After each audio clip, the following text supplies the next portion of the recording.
Hello सांग माने मु रूपा आपण मानंकु स्वागत करुछि मोर नुआ कहानी को। मोर आशा कि मो कहानी सुनी आपणक बिया आउ कदलीरु रस बाहर करिदेब।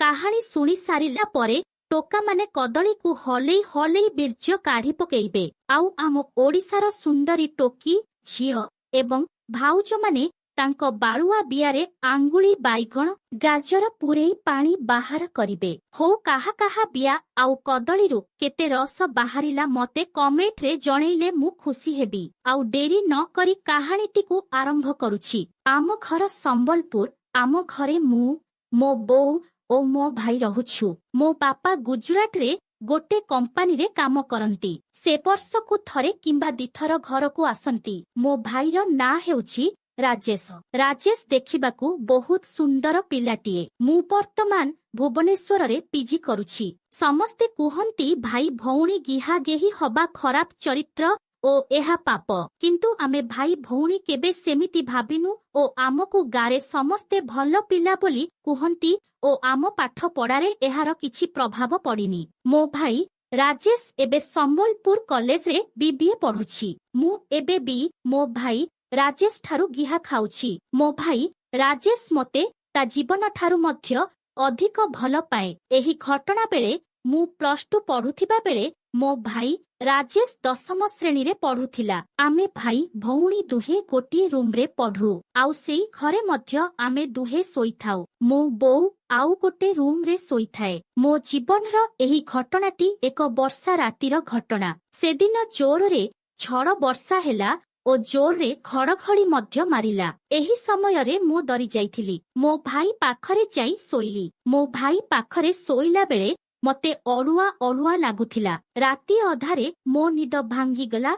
मु देखिली मो भाईर कहुणी मो स्तन मझिरे लागिकी अछि। तेणु मु ता पाखरु टिके छाड़िकी सोइली। टिके समय परे से मो ड्रेस रो गोटिए बटन को काढ़ी मो स्तन दुईटी को सुआळुछि। मते बहुत मजा लागुथिला। मु सबु टिके टिके आखि खोली देखुथिली। तापरे राजेश मो पैंट भीतर को हाथ पुरेई आस्ते आस्ते बियार बाळकु छुईला। मु आउ संभाली पारिली नाही, निद भांगी गला। मु भाई को कहिली, भाई मते बहुत खुशी लागुछि, मते आहुरी कर भल लागिबो। तापरे मु मो देहरु सबु ड्रेस खोली देली। मो भाई मध्य ता देहरु सबु ड्रेस खोली देई पूरा लंगड़ा होईगला। आमे दुहे लंगड़ा होईगलु। तापरे मो भाई मो स्तन को जोर रे चिपिला। स्तन चिपी चिपी दूध को चाटिबाकू लागिला। मोते बहुत आनंद लागुथिला। तापरे मु मो बिया को ता पाटी रे पुरेई आखि मुजी मजा नेउथिली। से मो बियारे जीभ पुरेई 10 मिनिट पर्यंत चाटिला। मु पूरा उत्तेजित होई